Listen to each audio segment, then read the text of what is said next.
You're about to see a remarkable footnote to history, a film made more than 100 years ago on Market Street, San Francisco's main thoroughfare.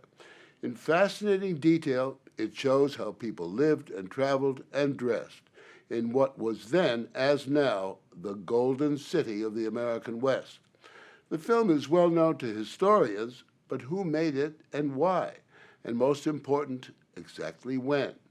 For a century, time, like the fog that blankets San Francisco, has shrouded the answers. But now we know.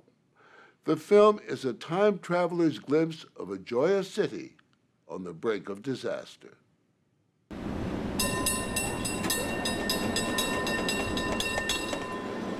Our trip into the past begins on a San Francisco streetcar built in 1895.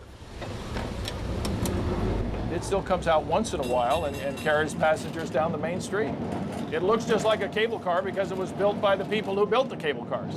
Our tour guide is Rick Labshire of the Market Street Railway, a nonprofit group that keeps the city's vintage trolleys rolling. This is the main artery of San Francisco and always has been. Market Street is 3 miles long, 120 feet wide, the beating heart of the city since the days of the gold rush. This is where the original film started, right here about 8th Street. Right here is where the past comes alive, thanks to a camera mounted on the front of a cable car a century ago, catching glimpses of fashion, faces, and the helter-skelter of city traffic, horses, trolley cars, and that new devil's own invention, the motor car. You can see when people turn to look at the camera, it was really the shock of the new. Can you imagine? Here comes this contraption down the street with these guys hand-cranking this camera furiously.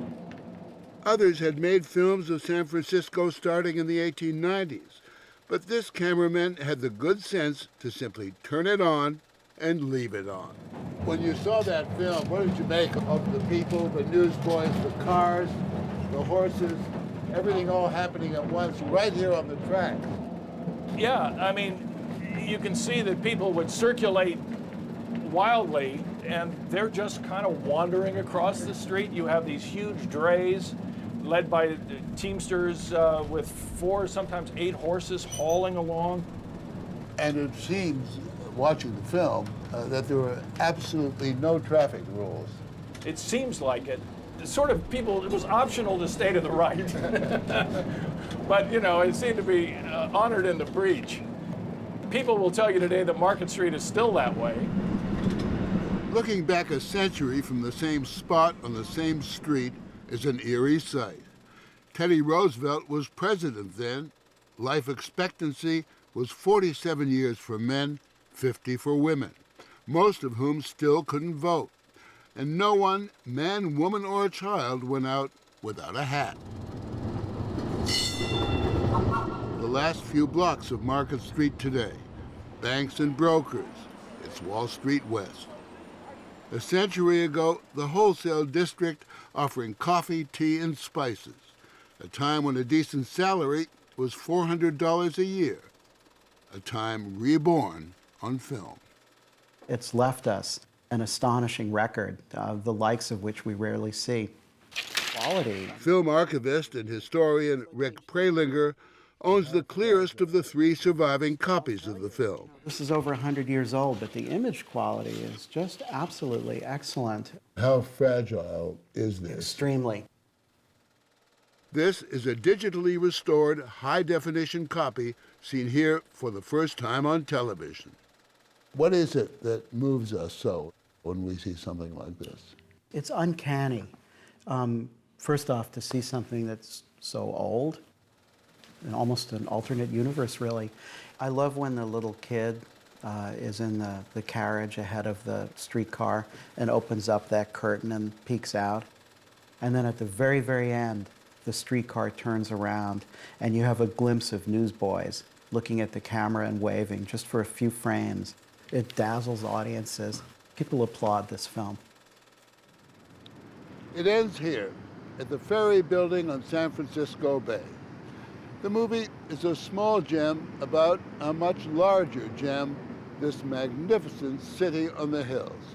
But it's more even than that. It's a mystery quite literally ripped, as they say, from the headlines of the past. It just seemed like it was an important enough film that something must have been written about it somewhere, and why not try and figure it out? I'm like that. David Keane is another movie historian, a man obsessed with unlocking the secrets of the Market Street film, who spent days, weeks, months at the San Francisco Library scanning old newspapers for clues. Judging from the state of the construction on the various buildings along the way, the Library of Congress had dated the film to September of 1905. Screening it over and over, Keane wasn't so sure. There's some water between the tracks there, reflection. The film showed puddles from a recent rain, but the San Francisco newspapers from September 1905 showed no rain at all. Clear, zero precipitation. More clues came from the surprising number of cars. There were only a few thousand of them in the whole country in those days, and it appears the drivers on Market Street were recruited to fill up the screen, circling round the camera to make the city look more lively. Was that one of the cars registrations you were able to identify? J. Barry Anway, who was a chauffeur at this time. Keane checked old car licenses and registration records and discovered the chauffeur's car, number 4867, was registered in January 1906. Another one, number 5057, registered in February of 1906, suggesting the film was made some time after that. Keane went back to the 1906 newspapers and found, starting around mid-March and going to the end of the month, there was quite a bit of rain. enough to account for the puddles and to push the likely time the film was made into April 1906. On April 18, 1906, as depicted in this painting, the great San Francisco earthquake struck. It and the subsequent fire killed thousands. Was there a eureka moment when you say, aha, it was not 1905, it was spring of 1906? Well, certainly seeing the New York Clipper articles, that was I think the defining moment. Dramatic vaudeville circus. The New York Clipper was a showbiz paper where actors, jugglers, songwriters, and movie makers advertised their wares, and where Keane found a series of ads from the Miles brothers, filmmakers offering movie houses a travelogue called A Trip Through Market Street. This ad from April 28, 1906, 10 days after the quake. We have the only pictures of any value ever made in San Francisco. Before the frightful catastrophe. This strongly suggests the film was made just before the earthquake. Yeah, well, it actually spells it out exactly right here. This film was made just 1 week before the complete destruction of every building shown in the picture. New research this summer confirmed that. Keane had stripped away the haze of history to show us the real story behind the trip through Market Street. San Francisco closing in on its rendezvous with catastrophe. The odds are some of the people you see had just days to live.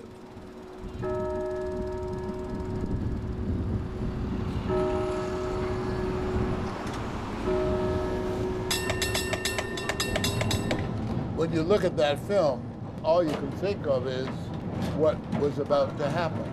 It takes on a power that is almost inconceivable, because you can look at the buildings and know with certainty that almost all disappeared. You can look at the people on the street and wonder who survived. You're watching a shade fall over an era. This is Market Street after the quake and fire. Among the buildings destroyed, the offices of the Miles brothers. Their film of San Francisco in happier days barely survived. They'd shipped it to New York by train just the night before the quake. Knowing that it was our relatives that did that, we were very proud. Scott Miles and his uncle Dwayne are descendants of Earl Miles, the man who supervised the filming. They have one of his cameras and a family album of still pictures the Miles brothers took of the damage and the city's refugees. But they never knew the Miles brothers made the Market Street film until David Keane uncovered the story. David Keane just produced so much wonderful information for us, and we're astounded. What is it about the trip down Market Street? Why do you think people are so moved by it? I just see the people there, and they don't know what's about to hit them. And you can't help but feel for them. Yeah, it's just how vulnerable we are. As for the man who figured it all out, he was armed only with a computer, the internet, and an incurable curiosity. Here's some film that we found up in the projection booth in the Keane understands well the strange power of images from the past. In the California town of Niles, a throwback itself to a gentler age, Keane runs a theater devoted to silent films. Charlie Chaplin himself made movies in Niles and watched them in this very room, where this night, the film to which David Keane gave new meaning, A Trip Through Market Street, is the star attraction. That's the beauty of film. It captures something that nobody today is seeing anymore. It makes a connection.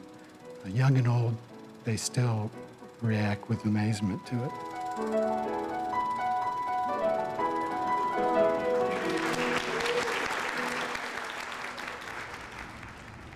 And 30 miles across San Francisco Bay, the ferry building still welcomes travelers. And Market Street, a century later, rolls on and on.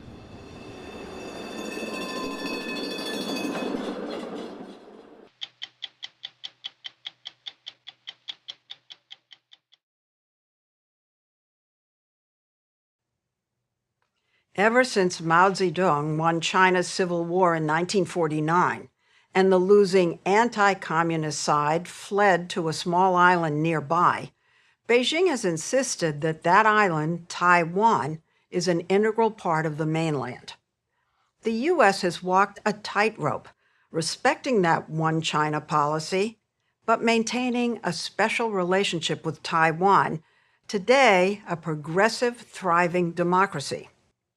Last year, President Biden vowed on this broadcast that the U.S. will protect Taiwan.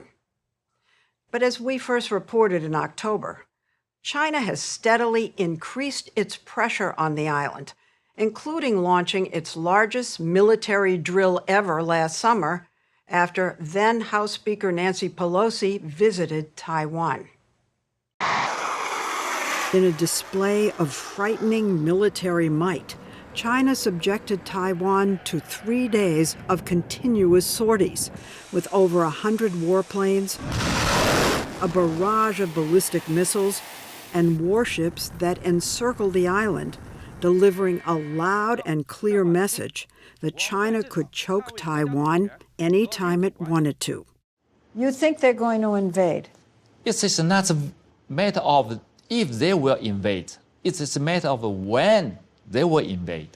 Admiral Lee Shi-min, who used to head Taiwan's armed forces, has been ringing alarm bells for years because as China's military has been growing, Taiwan's is shrinking.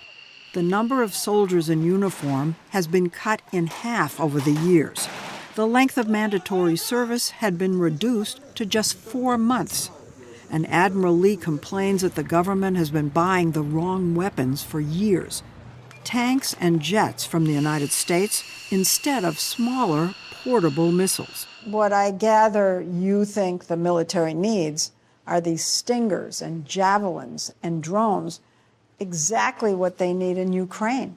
Yeah, it's the truth. And you're not getting them now because they're giving them to Ukraine. We already ordered it. In my view, not enough. But however, we began to order that, but we have not yet received any. Because other countries also have a kind of a similar requirements. We are not on the top list, but we need now. Yeah. We need now. Did the Taiwanese military waste all those years buying those big weapons? I believe so, but still, we don't have time to waste anymore. Taiwan receives little U.S. military aid, mostly buying its weapons. But the manufacturers can't keep up with demand. The Taiwanese have already purchased about $14 billion worth of weapons that they are just starting to receive. We were surprised that few here seem to share the Admiral's sense of urgency.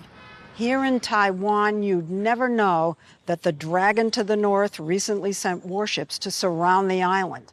People told us over and over, no big deal. China's been doing versions of that for 70 years. While much of the world thought an invasion was imminent, polls show that a majority of Taiwanese think that's unlikely anytime soon, if ever. And that's reflected in what we saw in the capital, Taipei, where life goes on uninterrupted. Morning traffic flows normally. Shoppers do what they always do during the day and at night. We saw old people painting outdoors and teenagers practicing hip-hop routines, despite the threat from the north. This kind of threat is our daily life.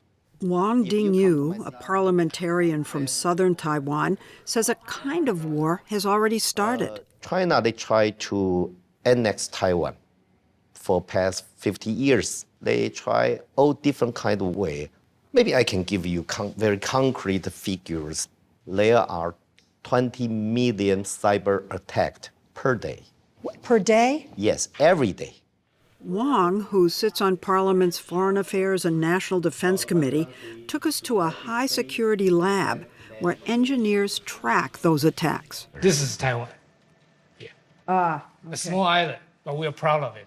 The map shows the attacks from China in real time as they hit Taiwan. And it's so close to China. Yeah, unfortunately. So is China hoping to defeat Taiwan without firing a single shot? They dream like that. They dream. They desperately dream like that. He says on top of cyber warfare, they're trying to sabotage Taiwan's thriving economy and intimidate politically powerful groups like the farmers and fishermen in Wang's home district of Tainan, who've been hit especially hard with a series of export bans. When Speaker Pelosi was here, Yes. China, we're told, banned 1,000 products, Taiwanese products, a lot from your region down here. It do hurt, do damage some individual business. Like the fish industry. Is there any grouper here? 90% of grouper exports went to China in 2021. But last year, Beijing suddenly banned Taiwan's grouper, devastating the fishermen. Boxes and boxes of the fish piled up. China also went after pineapples, crushing farmers like this young couple. It devastated us. Our pineapples got stuck in Taiwan, and we lost $60,000 US. And I understand the ban was sudden like that. No warning. No warning. The government fought back with a Freedom Pineapple campaign to entice everyone to buy and eat a lot of pineapples. Oh my God, they're so sweet. Our housewives, they have a voice. Let's eat pineapple on our dining tables. Everybody's eating military, pineapple. their lunch, their dinner provide pineapples. We found a fairly prosperous country, a leading exporter of bicycles and other sports gear. This tiny island is a tech giant in agriculture innovation and, above all, in semiconductors. Taiwan is practically the world's only source of the thinnest microchips, manufactured almost exclusively by one company, TSMC. China relies on these, as does the rest of the world, for things like iPhones, advanced computers, and car components. 91-year-old Morris Chang, TSMC's founder, explains why a lot of people here think the chips protect them from Xi Jinping's attacking. I've heard this expression, silicon shield or chip shield, talking about your company? Well, it means that perhaps because our company provides a lot of chips to the world, maybe somebody will refrain from attacking it. If that person's priority is for economic well-being, I think they will refrain from attacking. What if the priority is to come here and nationalize your company within, one China? If there's a war, it will be destroyed. Everything will be destroyed. China say, some of their Chinese communists say, let's invade Taiwan and occupy TSMC, make it become party-owned company. Yeah. Then we will be superpower. United States and Japan and Europe, we don't supply them chip. They will follow Chinese orders. But that's naive. Why is that naive? Not only a chip company, even a sausage company, you need a recipe. You need human capitals. You need to know how to manufacture that kind of products. If there is reunification, what would happen to you? Die. Die? Yeah. If they annex Taiwan, people like me, a lot, will be perished. Beijing has sanctioned Wang Dingyu personally for being outspokenly pro-Taiwan's independence. He passionately defends the country's progressive democracy. We saw campaign billboards everywhere validating the island's commitment to clean elections and freedom of speech. Beijing has promised that if there were reunification, Taiwan could maintain many of its freedoms. And yet, in 2019, China broke a similar promise to Hong Kong. Protests led to beatings, arrests, and stripping of democratic rights. It hit home in Taiwan and led to President Tsai Ing-wen, leader of the aggressively anti-reunification party, winning re-election in a landslide. We are firmly resolved to defend our freedom, democracy, and way of life. Given what happened in Hong Kong and the recent military escalation, we were curious why the people are so stoic. Asked if they're in denial or apathetic, a Taiwanese writer said it's kind of like global warming. You know it's there and it's going to get worse. But mostly people go about their lives. What can one individual really do? But then the Taiwanese watched the Ukrainians stand up to the Russians. It so inspired Jack Yao, a young Taipei coffee vendor, that he went there to help the fight. Did you go because you're Taiwanese? Yeah, because what's the connection? It's just like the Ukraine situation and our situation, it's very like. They also have a big neighbors, and it was the communists, and we have to face the Chinese communists, and they want to attack us. They always want to attack us. Was it in your mind that if you go to fight for Ukraine, other people will come here and fight for Taiwan? Yeah. What the Ukrainians have done is raising a question here in Taiwan. If that small democracy can stand up to its menacing neighbor, why can't we? You see civil defense classes sprouting up, like this one on how to identify Chinese fake news during an attack. And this night class in the park on how to operate two-way radios in Morse code in case the internet is knocked out. We want our students to be able to apply a tourniquet within 30 seconds. Enoch Wu, a former Special Forces soldier, is running training workshops in how to treat bullet and shrapnel wounds and conducts search and rescue. And Admiral Lee wants to take it a step further, calling on the government to arm Taiwan citizens and create a volunteer force like Ukraine's. If Ukraine can do that, why not Taiwan? I'm trying to convince our people that is important because this is a symbol of the deterrence, determination. So you're proposing what I guess I would call the Ukraine model. Similar. Ukraine people really inspire our people, but Do all people change fast enough? I don't think so. Do you think that Taiwanese have that same kind of determination? I strongly believe this because we cherish how we live. We love peace. We don't like war, but we won't cede our democracy, our life for peace. That's surrender. Is there a chance you'll surrender? No, not a chance, never.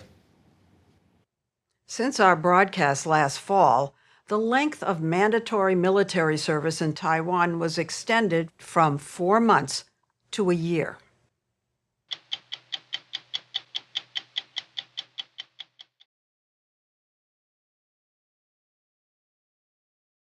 Can you imagine an orphanage that's a happy place? We couldn't, but then we found one. The kids don't arrive here smiling. Like orphans all over the world, they've been abandoned, they're hungry, sad, and desperate. But after a few years, they're healthy, well-fed, and, well, happy. The orphanage is in Kenya, outside Nairobi, and we might as well tell you now, it's an orphanage for elephants. They've been orphaned because their parents, their mothers mainly, have died, or more likely been killed in the bush. Poachers kill large elephants for their ivory. A young elephant can only survive a day or two without milk, so the orphanage's first job is to find the orphans, fly them to the orphanage, and before anything else, feed them. The principal of the orphanage, the principal, headmistress, head nurse, and CEO, is Dame Daphne Sheldrick. She founded the place, has been working with elephants for 50 years. This is little Suguta. This is the one that was in a coma when she arrived. Was on a drip for 24 hours. We never thought she'd be alive in the morning, so she's our little miracle, this one. But Daphne's problem is that she's caring for too many miracles. Poachers are killing more and more elephants for their tusks, creating more and more orphans. There's a record number of orphans here right now because, Daphne says, the sale of ivory has been legalized for the first time in 10 years. A few African countries have been given the right to sell their ivory stockpiles, more than 100 tons of tusks, to China and Japan. And conservationists point out this is yet another blow to Africa's elephants. Do you see any correlation between the decision to auction off the ivory and the number of orphans? We do.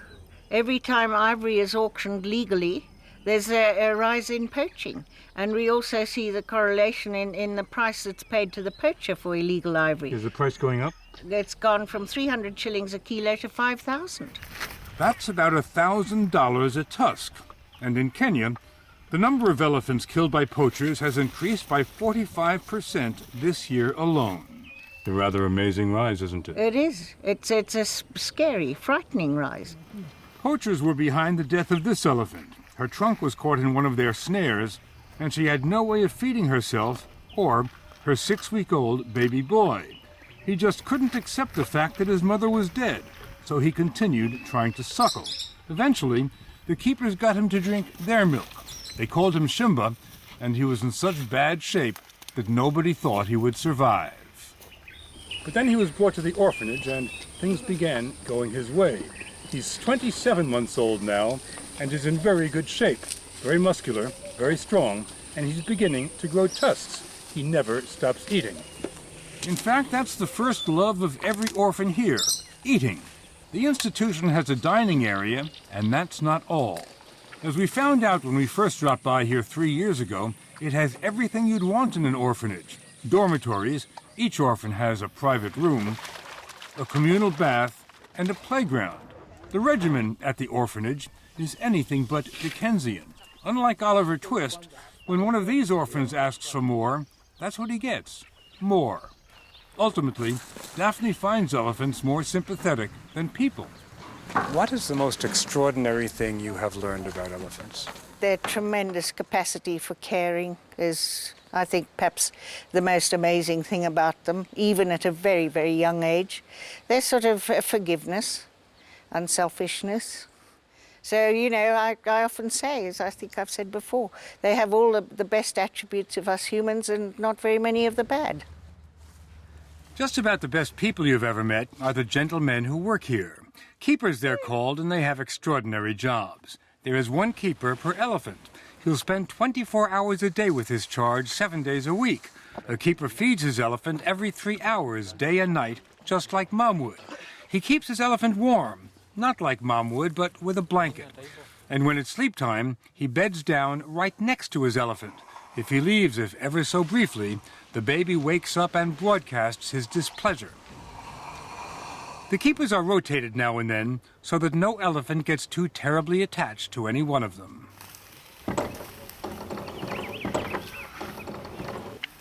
At dawn, the elephants are taken from their dorms out to the bush. They hang out for a while, play some games. Come on, here. Roleni, come on. Soccer is a favorite. Come on. And guess who decides when it's halftime? The days are pretty much the same here, but on Fridays, the orphanage becomes a spa. You want to rubber down? Go on, rubber down. The keepers give the elephants a coconut oil massage. We can't do exactly what the mother can do, but we do something close to that. You're a surrogate mother. Yes. Edwin Lucici is the head of the keepers. He is the chief elephant man. This one here is Lualeni. Lualeni is the oldest female we have, 16 months as well. The tiny one here is Makena. Right. Always want to be close with Lualeni. Yes, well, they always want to be close to each other and to you, don't they? I'm afraid this interview with Edmund is getting rudely interrupted. Yes. But there's really not that much to do. They may be little, they may be orphans, but trust me, they're not as little as they look. In fact, I feel like I'm in an elephant sandwich. Yes, you are. Perhaps the problem was we had not been properly introduced. There is a protocol to meeting an elephant. He will offer up his trunk, and he expects you to blow in it. That way, he will remember your scent forever. You will never be strangers again. The little baby's been captured. The orphanage gets distress calls from all over Kenya, from all over East Africa, that a baby elephant is on his own, often because his mother has been killed by a poacher. It is then a matter of great urgency. An orphaned elephant can only survive a few days without his mother. The baby elephant is loaded onto a plane and flown back to Daphne Sheldrick's orphanage outside Nairobi, where he'll stay until he's strong enough to go back into the bush. Dame Daphne has been running the orphanage for almost 30 years. She was born and raised in Kenya and married David Sheldrick, Africa's leading crusader against poaching. When he died in 1977, she founded the David Sheldrick Wildlife Trust. Daphne saw her mission as saving as many elephants as possible, but she has never permitted herself too much hope. That's because she loses half the elephants that arrive here, some from pneumonia, some from trauma. This elephant probably witnessed its mother's death and remembers everything. That's the double-edged sword of having the memory of an elephant. They never forget. He's still grieving for his elephant family. He's in shock. He's distressed. Do you believe a baby elephant can die of grief? Oh, yes, I know it can. They're terribly, terribly fragile. You've got to try and turn the psyche round, duplicating what that elephant would have had in an elephant family, touching them, talking to him gently. In other words, love. Tender, loving care, TLC, and a lot of it. Daphne and the keepers may run this place officially, but it's the elephants who are really in charge. For example, when a new keeper is hired, he's on probation for 3 months. Then, if the elephants like him, he's got a job. If not, he's out. What do you try to teach them? Well, we have to teach them not to be naughty, not to push around with the others, to obey one another, just like you have to do to your children, your own children, to respect the others. And the keepers teach the elephants how to be elephants. There are wild elephant things these kids don't know how to do. Mother wasn't around to teach them. Things like covering themselves in dust to prevent sunburn. The keepers do it with shovels until the elephants pick it up themselves. The orphanage has an infirmary, and the doctor has a call to make. One of the elephants is not doing well at all. He's been on antibiotics for 2 days now, but he can barely breathe. All this froth that's coming out of his trunk has got to be pulmonary edema. His room looks like an intensive care unit. The doctor, Daphne, and the keepers don't leave him for a minute. They do everything they can, but it's not enough. By dawn, he is dead. How do you manage going through this all the time? Well, you don't have much option, do you? There's another one to look after, and then another one coming, and, you know, you just have to turn the page. And you get attached But I'm after not one very good at it. And you're not going to get any better, are you? No. Not after 50 years. But then you go and you hang out with the orphans who are doing so well, and it brings joy to your life. Absolutely. It's actually a pretty lush life for these elephants here at the orphanage, but it's not the life of a wild elephant. It's not their destiny. So like any good school, this place prepares its students to leave, to get ready for life in the real world, to go back to the wild from whence they came. This young lady left Daphne's orphanage to go live in the wild. Her name is Mpenzi, and a couple of years ago, she became pregnant and decided to go off on her own to give birth, without the protection of her extended family. That was a mistake. Before the sun could set, Mpenzi and her baby were surrounded by a pride of 16 lions. Keeper Joseph Sawney was called to the scene and captured the events on his still camera. Some Mpenzi was standing there trying to scare off lions with a trunk. Yeah. But when they came, she tried to push them on this side, others come at the back. Mpenzi didn't have a chance. Yeah. How did you and the other keepers react? It was so sad. In fact, everybody was crying. And there was nothing they could do to save the baby. It was a brutal lesson for Mpenzi. Nature has its own laws. They're a long way from the sheltered world of the orphanage. But this story has a happy ending. Just days before we arrived, Mpenzi gave birth to another little girl. The keepers have all come out to cheer her on. They named her Asante, which in Swahili means thank you. Mpenzi has learned her lesson. This time she makes sure her bundle of joy is surrounded by other members of the family. They help her up when she falls down and rescue her when she tumbles into a mud hole. So for the moment, Asante will be safe, at least until she grows tusks.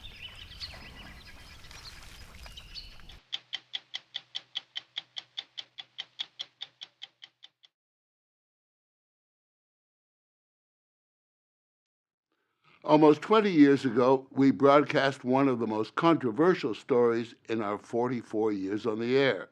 It was called Yes, But Is It Art? I was accused of being a Philistine, someone lacking the aesthetic sensibility to appreciate the challenging nature of some contemporary art. Art like Jeff Koons' floating basketballs, or another artist's dripping faucet. In those 20 years, works that I questioned, worth hundreds of thousands of dollars, are now worth hundreds of millions. In fact, contemporary art has become a global commodity, just like oil or soybeans or pork bellies. And there seems to be no shortage of people wanting to speculate in it, and no shortage of billionaires willing to invest in it as a haven for their cash or love of art, or as a status symbol. And to feed those beasts, there are now art fairs virtually every weekend around the globe. And in contemporary art, none are more important than the one we went to in December. To Miami Beach, once a mere escape from the winter blues. Now one of the great contemporary art capitals of the world. The region hosts at least 30 art fairs annually, the most important of which is Art Basel. In Miami, the executive jets arrive by the swarm, more even than flit in for the Super Bowl. 50,000 people turn up, dressed up and dressed down. Everybody's going to get in. All right, Melissa, I'm in. Where are you? You can't tell the billionaires from the wannabes, the gawkers from the gawked at, the exhibitionists from the exhibitions. They come to celebrate the bonanza that contemporary art has become. The art market sizzles while the stock market fizzles. This is where big disposable income comes to be disposed. I'm going to invite us to head inside just to say hello. Inside, you'll find an upscale flea market, a shopping mall where prices start at the thousands and end in the stratosphere. There's very little sense of an aesthetic experience here, not the silence or even the suppressed hush of a gallery or museum. What you hear or imagine you hear is the cacophony of cash. This is $750,000. This fair seems to be about art as stuff or stuff as art. Just so much merchandise without a price tag in sight. There are some timeless gems maintaining a quiet elegance, but they're shouted off the walls by the kitsch, the cute, the clumsy, and the incomprehensible. From oversized headwear to art as performance, and of course, video art, an artist in the agonizing throes of creation. And then there's the question you've been dying to ask. How much is this stuff worth? Rather, how much does it cost? There's a price for you, and there's a price for me, and there's a price for somebody else. Dennis Scholl and his wife Deborah are longtime collectors, familiar with the unwritten rules of the art bazaar. It's really what a willing buyer will pay to a willing seller in the art world. So when you go and look at a piece of art, the price is what you negotiate. There's no fixed price per se. And prices move up and prices move down very quickly in the art world, particularly with young artists. And have you made some mistakes, or have they all been pretty... Well, we bought 1,000 pieces of art in my life, so we've made plenty of mistakes. I mean, we have, yes. And you know what you do? You just bury them in the backyard and forget about them. 265 dealers are invited, and they're willing to spend up to $150,000 for the privilege of showing their wares. Are we such Philistine slobs that we wonder about the value of some of this? Is this art that dazzles the eye or makes us think? Do baby blue translucent bathroom fixtures prick the imagination? Does that toilet seat raise our spirits, or is it directing us to the men's room? Or is this the biggest scam since Hans Christian Andersen trotted out the emperor's new clothes? One thing's for sure, it's no joke. Look at this graph. Contemporary art sales last year totaled about $5.5 billion, and that only includes auction prices. Private sales like these art fairs could be worth billions more. Recession? What recession? Good. Deal. Perfect. Cool. Great. I'll bill you. The real fundamental thing is we're here to sell a lot of art. Tim Blum, a partner in Blum & Poe, a Los Angeles gallery renowned for discovering the sharpest of cutting-edge art. Some of the art that you sell probably could be described as difficult. Oh, absolutely. 100%. I mean, we kind of specialize in that. You have to explain to a potential buyer why he or she might learn to love this. Often you do. A lot of folks are just buying, it's more like we need one of these things because everybody's getting one. Status. It's a status symbol. It's a speculative mechanism. Do you sometimes have to grit your teeth even when you're making a sale? Yeah, I mean, yeah, we're very good at that. We're from Hollywood. We're in the acting game. Yeah, it's theater. This is all theater. And Blum knows all the A-list collectors. There's people that are collecting art in a very beautiful, organic, autobiographical way where the art is a part of their lifeline. And then there's the pure speculators, and then there's the people that just have so much money, and the art is the next thing on the queue. You're appealing to the 1% as opposed to the 99%, correct? 1% and or 0.00001%. We just bought them. Oh, you did? Just now. Eli Broad, the 1%er of 1%ers, the collector of thousands of artworks, builder of his own museum. He's giddy with the thrill of having beaten the pack to a drawing by Kara Walker, a truly gifted young American artist. Collectors like Mr. Broad get first dibs on the really good stuff. He moved on to pick up photographs by Cindy Sherman. He was one of her first collectors. Love Cindy and love her work. He has good reason to love Cindy. He first bought her pictures back in 1982 for $250. Today they go for nearly $4 million. All of her subject matter is herself, in various guises. Her current retrospective at New York's Museum of Modern Art gives her work even more value. What are you looking for? For dealers, the gold standard is selling to a major museum. So when Jennifer Stockman, on the right, president of the board of the Guggenheim Foundation, along with a senior curator, Alexandra Monroe, turns up, the waters part. If you go into this concave, let's walk in. They, along with the dealer Barbara Gladstone, went ape over this sculpture by Anish Kapoor. And then you also don't know, and you have no idea of depth. I mean, it's very strange. He comes right out of... We moved on to an installation by Hege Yang, a Korean artist. This tangle of extension cords, asking price, $33,000. We already are very committed to this artist, so I'm really excited to come and see new work by Hege. She is a perfect example of a contemporary, peripatetic, global artist. I always find some sadness in your work. Something's unstable, something's unfinished, something's like never complete. It's always in the process. And I think that's sort of how we live today. Art speak, the descriptive language of contemporary art, can seem as opaque as spilled alphabet soup. And the art fair gives you a very good context for this because... But a language fully understood by Jeffrey Deitch, former dealer, now director of the Los Angeles Museum of Contemporary Art. He could not resist reminding us of our report of 1993 and who had the last laugh. In the art world, we remember very well that famous program that you did 20 years ago where it was almost a send-up of the contemporary art market. We had a little bit of fun with it. Yeah, sure. Okay. But I think in terms of market value, the time that we were talking, Jeff Koons was very well sold at $250,000. And as you know now, Jeff Koons' works have gone for $25 million and more. And nearby, arguably the most powerful dealer in the art world, the famously reticent Larry Gagosian, owner of 11 galleries round the world. He reluctantly graced us with a few words of wisdom. At least say hello. Hey, Morley.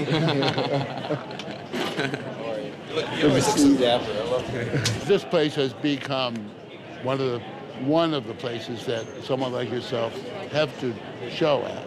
Yeah, for me, it's a place to sell art. I mean, it's a place to make money.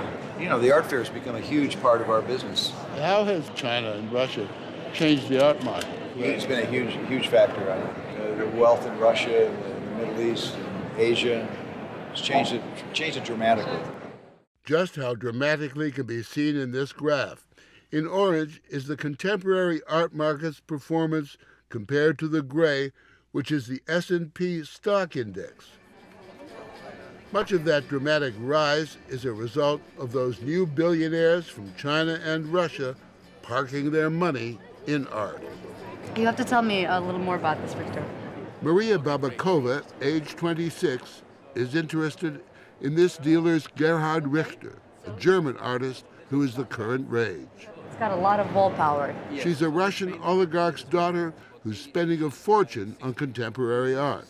And my painting, I'm selling it for $4.8 million, so you're getting a bargain with me today. That's a real bargain. I think so. No. Certainly a bargain if your daddy's a billionaire and you're playing in a market where the rule is there are no rules. It's the Wild West. This is not a normal retail business. It's an unregulated, utterly bizarre place to conduct business. The competition is great, yes? Yeah. It's literally a multi-billion-dollar economy, the art world. So the way the business is run and the competition between dealers, between artists, is often vicious. This is where the art trade's carefully constructed mask of Olympian high culture begins to crack. and the underside of a booming, cutthroat commodities market is revealed. One without regulation or oversight, in which price fixing and control of supply to maintain demand is both legal and commonplace. How does this boom keep sustaining itself against all odds? It's inexplicable. I mean, it really is almost unexplainable, and we don't even, when we bring it up and start and begin to talk about it, we sort of drop the subject because it almost feels like you should just let it keep rolling. Because it's going against what's happening elsewhere absolutely, in the economy. 100%. Meanwhile, the prices rise and the band plays on, and all's well in this wonderful world. If the music stops and the bubble bursts, no big deal. The collectors are bubble-proof. It's only their mad money they're spending anyway. They'll still have the pleasure of their art, easier to look at than pork bellies. Or maybe not.